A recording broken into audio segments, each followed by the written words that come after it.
première partie de la question, c'était le dimensionnement, entre guillemets, de l'Institut. Est-il suffisant en France pour englober l'essentiel des maladies génétiques?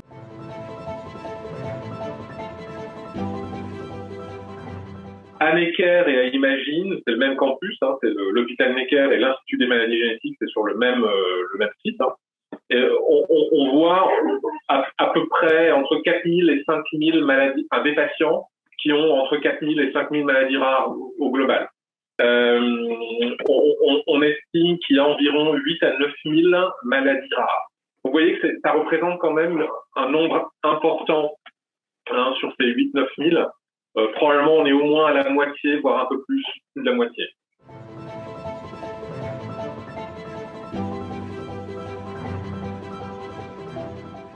Alors, je me demandais si les équipes étaient spécialisées par grande typologie de maladies ou si vous êtes beaucoup plus transversaux, parce qu'en fait, vous accompagnez énormément de maladies rares, pas simplement les déficits immunitaires primitifs.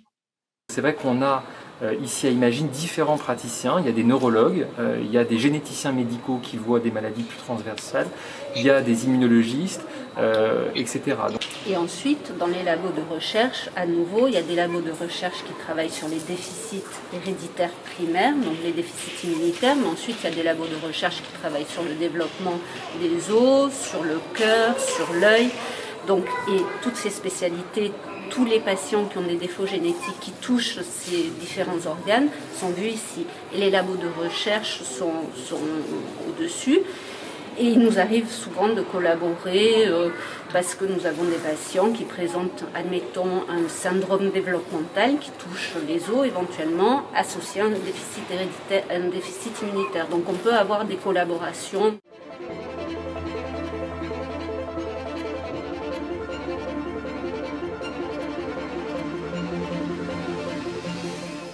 On est à peu près une trentaine de personnes, des chercheurs, des cliniciens, des étudiants, des post-doctorants. On a aussi des connexions, bien sûr, avec les autres laboratoires de l'Institut et aussi avec des startups qui sont hébergées par Imagine et avec lesquelles on a des projets justement au niveau plus de cibles thérapeutiques. On parlait de néphronophtise, c'est une pathologie qui atteint les enfants assez vite. Donc, c'est des essais qui sont faits sur des enfants, j'imagine. Pour l'instant, il n'y a pas encore d'essai clinique qui a démarré. En revanche, justement, avec l'aide des familles et des patients, on a pu collecter donc établir une biocollection de cellules tubulaires rénales de patients, alors que ce soit des enfants ou des jeunes adultes. Et donc, du coup, basé sur cette collection de cellules de patients, on est en train d'évaluer l'effet du médicament in vitro. Pour l'instant, c'est plutôt les patients qui sont ciblés, c'est plutôt des patients qui ont été diagnostiqués pour la délétion NPHP1, mais qui n'ont pas encore ou peu développé de symptômes.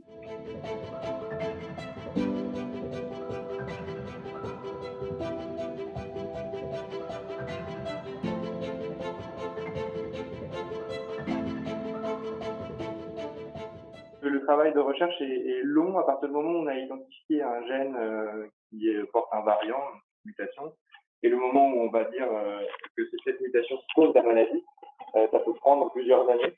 Pourquoi? Parce que chaque expérience doit être répétée, chaque chose qu'on fait doit être pensée à l'avance, ça prend du temps d'imaginer des expériences qui permettent de se dire que ce gène est causal dans la maladie. En fait, c'est depuis à peu près 2015, il y a des progrès technologiques qui nous permettent maintenant d'aller regarder l'expression des gènes cellule par cellule.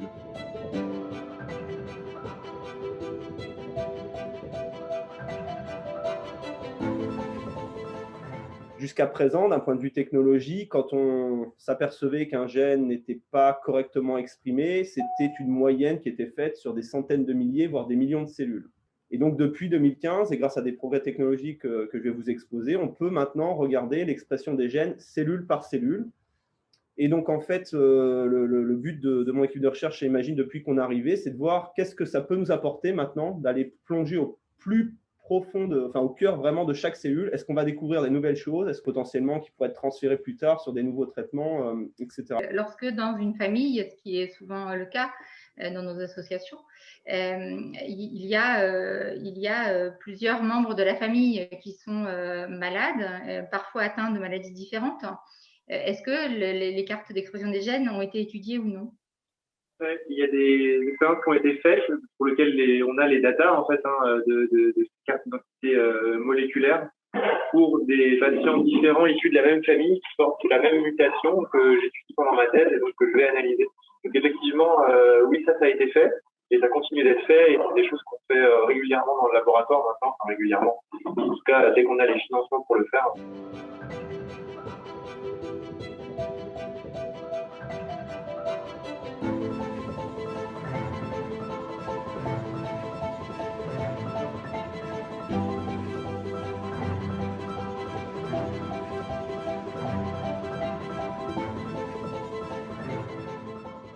Imagine est un lieu vraiment unique où on peut retrouver au rez-de-chaussée les consultations où on va voir nos patients directement, les envoyer se faire prélever, le prélèvement va arriver au sein du laboratoire et la recherche va pouvoir démarrer directement. Et c'est vrai que cette rencontre de la recherche translationnelle, c'est-à-dire du patient au médecin, puis au chercheur et du chercheur ensuite toutes les informations qu'on va pouvoir développer en équipe qui vont retourner vers le patient pour que ça lui serve, pour qu'on puisse essayer de faire avancer les choses, ça c'est vraiment unique, enfin, en tout cas extrêmement précieux.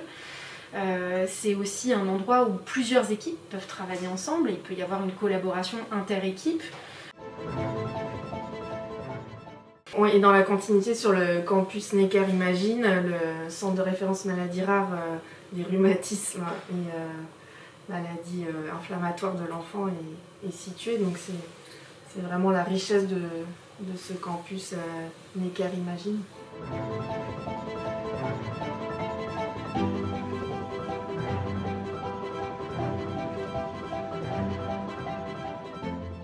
Nous, en tout cas, l'idée d'Anarita, quand on a créé son labo ici à Imagine, ici, c'est plutôt de modifier le génome grâce à un outil moléculaire qui s'appelle CRISPR-Cas9. Et l'idée, c'est de faire des traitements, il y a plein de traitements très divers qui s'opèrent directement sur le génome pour réactiver l'hémoglobine fœtale. En soi, c'est quand même très intéressant d'être proche des patients, ne serait-ce que d'un point de vue logistique, pour récupérer les échantillons, tout simplement. Alors, on peut parler d'autres choses, d'autres maladies que la drépanocytose, mais par exemple ici, beaucoup de patients viennent ici pour des maladies génétiques qui sont mal identifiées. Et le fait que les équipes de recherche soient à proximité permet de considérablement accélérer le processus d'identification du gène de la pathologie au niveau génétique ou épigénétique. Donc c'est clairement un atout. Est-ce que le grand public aujourd'hui peut vous aider de quelque manière que ce soit? Est-ce qu'il y a, en tout cas sur le sujet des cardiopathies congénitales, parce que forcément votre travail a beaucoup d'impact, et c'est pour ça que Lucie Leuil elle est là aujourd'hui notamment sur les cardiopathies congénitales, est-ce que le grand public peut vous aider pour vous faire avancer? Je dirais que le grand public peut nous aider de deux manières. D'une part, en comprenant l'importance de la recherche et donc en passant le message quelque part pour que non seulement le grand public soit au courant, mais aussi les décisionnaires, les politiques soient au courant que c'est un domaine dans lequel il faut investir. Voilà, ça c'est un message important. Et puis l'autre aspect, c'est l'aspect financier. Évidemment, les dons qui peuvent être faits et qui vont alimenter les fondations, si ensuite ça revient à la recherche, ça permet d'avoir par exemple quelqu'un comme Audrey qui peut être payé par exemple 1 an pour travailler sur un projet bien spécifique. Voilà, c'est ce genre de projet qu'on peut mettre en place et qui peuvent être vraiment importants pour faire avancer la recherche. Je peux vous retourner une question, Gaëlle, en tant qu'association de patients. Qu'est-ce que vous attendez de la recherche et est-ce qu'il y a un exemple de découverte qui vous a particulièrement intéressé parmi les choses dont vous avez pu avoir connaissance? En fait, je crois que ce qui est important pour nous en tant qu'association de patients, c'est de vulgariser la recherche médicale pour mieux la comprendre. Donc moi, je suis ravie de ce type de rendez-vous aujourd'hui parce que Les gens pensent souvent que la recherche médicale, ce n'est que quelqu'un derrière un microscope, sauf que, par exemple, croiser des données, les données aujourd'hui, la recherche, c'est aussi beaucoup de données. Et pour ça, il faut des gens, des statisticiens, par exemple, qui sont derrière un ordinateur, derrière des fichiers de type tableau croisé dynamique, pour pouvoir croiser toutes ces données. Donc, déjà, nous, ce qu'on attend de la recherche, c'est qu'ils puissent nous vulgariser leurs projets pour qu'on puisse mieux les comprendre et du coup mieux les aider et les soutenir.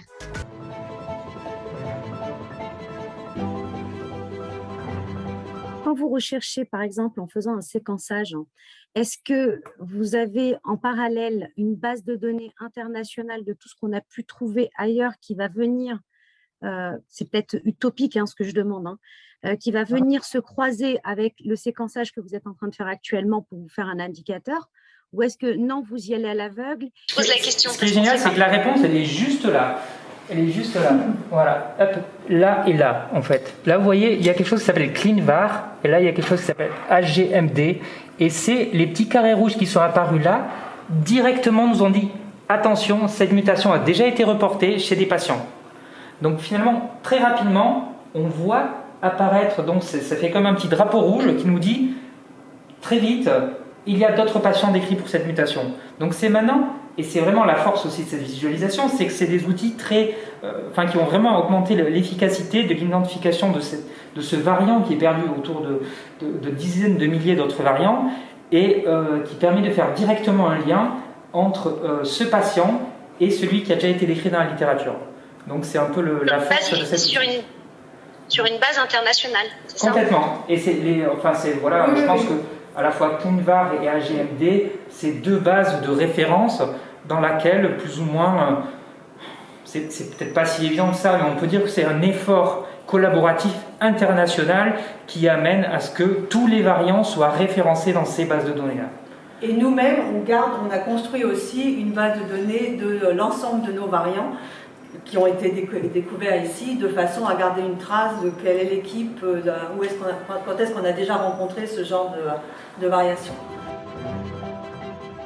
Depuis plusieurs années, Eurordis et Imagine ont développé un partenariat ensemble autour d'une formation annuelle pour les représentants de patients sur l'innovation scientifique et la recherche translationnelle.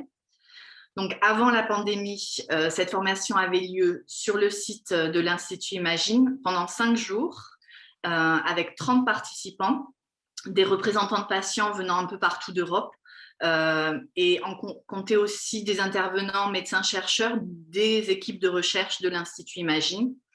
Depuis le début de la pandémie, on n'a pas arrêté, mais cette formation a quand même dû être transférée en ligne. On espère quand même très bientôt, et l'année prochaine, de pouvoir retourner à l'Institut Imagine. Donc, cette formation s'appelle la Winter School. On a aussi d'autres projets en collaboration avec des chercheurs de l'Institut Imagine qui sont en développement en ce moment.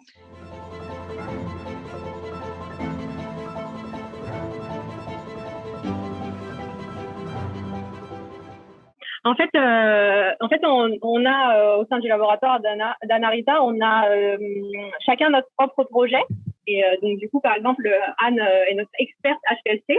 C'est elle qui connaît cette technologie. Donc, si on a besoin, on ne sait pas trop comment analyser un résultat, ou on a un doute sur comment la machine fonctionne, on va aller chercher son expertise et voir ça. Mais après, par exemple, on a d'autres manips. Moi, par exemple, je travaille aussi dans le L2. On travaille tous notre projet du début jusqu'à la fin. Un patient drépanocytaire qui nécessite une greffe allogénique, donc quand on dit allo, c'est qu'elle vient d'une autre personne, c'est pas une autogreffe, c'est pas une. On recrute les donneurs en fonction de leur haplocompatibilité, donc c'est simplement la compatibilité de leur système, de leurs cellules du système immunitaire avec le receveur. Nous, notre laboratoire, travaille sur des stratégies thérapeutiques qui permettent justement d'éviter cette problématique de l'haplocompatibilité, parce qu'on récupère les cellules souches du patient, on les traite ex vivo, donc en L2, un L2 qualité thérapeutique, pour ensuite lui réinjecter ses propres cellules. Donc il n'y a pas de problème d'haplo-insuffisance et il n'y a pas non plus la nécessité d'avoir un traitement immunodépresseur. C'est dans ces incubateurs que l'on met en culture à la fois nos lignées cellulaires immortalisées, donc c'est les modèles les plus basiques, et également les cellules de patients ou de donneurs sains que on va mettre en culture. Ici, vous voyez, on a ce qu'on appelle un poste de sécurité. C'est un équipement extrêmement important, indispensable pour faire de la culture cellulaire. Il y a un courant d'air permanent ici, au-dessus de cette grille, qui est capté ensuite en hauteur et qui est filtré. Ça permet à la fois d'éviter que des germes n'entrent ici dans cet espace et pareillement, si on manipule des échantillons infectieux, ça évite que des germes potentiellement pathogènes en sortent.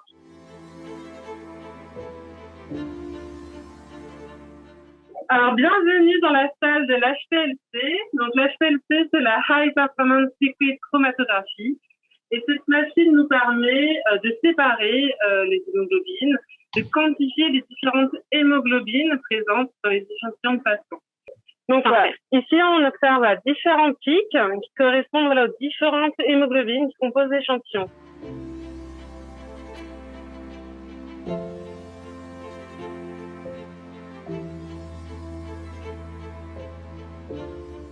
La réaction de séquençage, c'est un ensemble de cycles qui va lire base après base en partant de l'élastique rose là en haut. Et puis ça va descendre cran par cran, un peu de la pointe des cheveux jusqu'à la racine. À l'issue de ce séquençage, donc, ça génère donc des milliards d'informations sur chacun des ADN qui a été séquencé, mais on ne sait pas ce que c'est. Et donc le but du jeu, après, ça va être chez nos collègues de la plateforme de bioinformatique qui se trouve en bas. Et l'étape d'après, donc, ça va être ouvrir le grand livre du génome humain et puis regarder pour chaque bout d'ADN dans ce livre où est-ce que ça s'aligne, c'est-à-dire à quelle page, à quel paragraphe, à quelle ligne en fait du génome ça correspond, et tout ça pour les milliards de petits bouts d'ADN.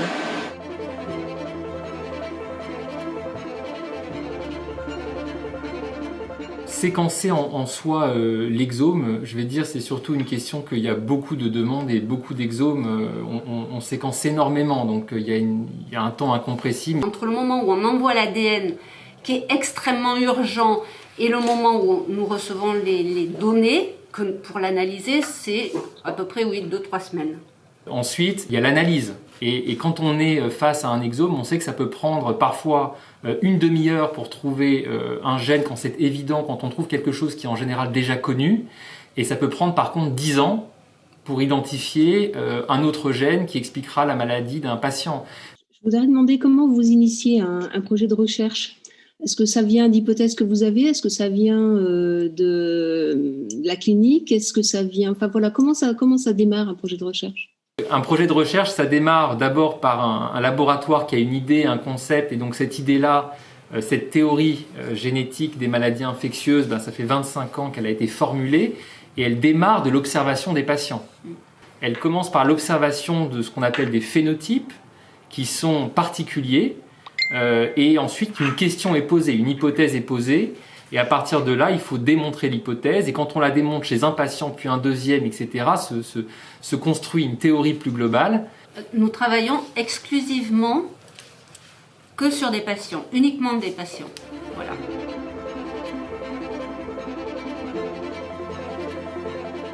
Je suis Géraldine Mollet, donc chercheur dans le laboratoire des maladies rénales héréditaires. Et donc je vais vous présenter un petit peu le laboratoire en globalité, et puis plusieurs personnes interviendront.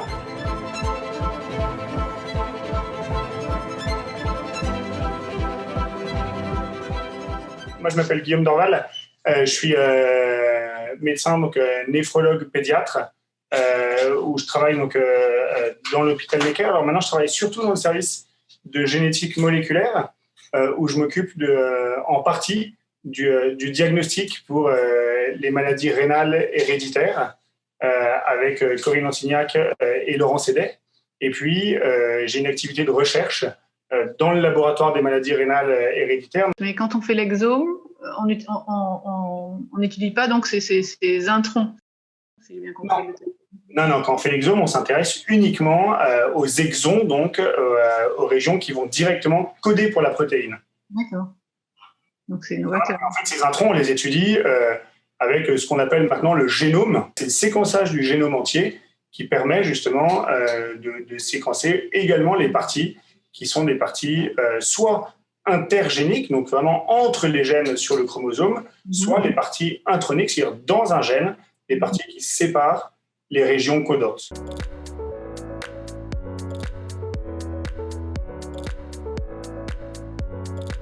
La mastocytose avait été choisie pour faire des recherches plus approfondies, pour essayer de comprendre en fait, le rôle des mastocytes au sein de la mastocytose, mais aussi dans d'autres pathologies. Donc, je veux savoir un petit peu où... Voilà, ça pour comprendre que c'était au départ, la mastocytose a été choisie comme modèle. Est-ce que je me trompe? Moi, voilà, je ne sais pas. Voilà, donc aujourd'hui, ce qu'on essaye de démontrer, c'est de trouver un diagnostic pour ces syndromes d'activation mastocytaire, parce qu'il n'y a pas de tests biologiques qui sont connus aujourd'hui. Et deuxièmement, dans beaucoup de maladies, qu'elles soient inflammatoires, neurodégénératives ou dans les tumeurs, on essaye de voir s'il n'y a pas cette même signature mastocytaire qui suggérerait que les mastocytes activés pourraient jouer un rôle dans ces maladies. Et donc, pour résumer, finalement, la mastocytose, qui était une maladie rare, elle éclaire sur la physiopathologie et elle donne des cibles thérapeutiques pour des maladies beaucoup plus fréquentes dans lesquelles il n'y a pas de traitement aujourd'hui. Avec Imagine, puisqu'on a un membre notamment de notre conseil médical qui y est, qui participe aux relectures, aux validations de nos plaquettes. Moi-même, je suis déjà intervenue sur des présentations. Donc, il y a déjà un échange avec Imagine qui est bien là. Donc, c'est vrai que là, on voit qu'il y a des choses à imaginer, il y a des choses à rendre plus visibles pour que la recherche soit plus efficace et plus pertinente. À mon sens, c'est une évidence. Je prends la parole parce que je voudrais remercier le laboratoire Imagine. Donc, on a contribué dans le cadre de l'incontinentia pigmenti. On a mobilisé les familles pour participer à l'étude qui a été bien organisée par Paul Bastard, bien gérée. Et donc, je prends la parole parce que je voudrais vous remercier pour le travail que vous avez fait et donc qui a permis d'identifier dans le cadre de l'incontinentia pigmenti cette fragilité et puis donc de lister les porteuses essentiellement de l'incontinentia pigmenti dans la liste des catégories prioritaires pour la vaccination contre le Covid-19. C'est à nous aussi de remercier évidemment tous les patients qui participent à ces études, les associations. Vraiment, encore une fois, nous essayons de comprendre les maladies, mais au départ, chaque remerciement est toujours pour les patients, les familles, les associations qui participent à ces études, sans lesquelles, bien évidemment, on ne pourrait rien faire. Donc c'est réciproque, voilà, réciproque. Alors oui, une question toute bête pour être certaine de comprendre bien cette histoire de poisson-zèbre. Ça veut dire qu'on a le même patrimoine génétique que le poisson? Le poisson, par exemple, lui-même, naturellement, régénère son cervelet. Donc, c'est pas un poisson avec une blessure au cerveau peut réparer son cerveau. Contrairement à nous, ils ont une efficacité de régénération très forte. Donc, si c'est possible chez un poisson, voilà, on peut aussi espérer qu'un jour, on pourra aider à la réparation du cerveau. On croise les doigts pour que ça arrive vite.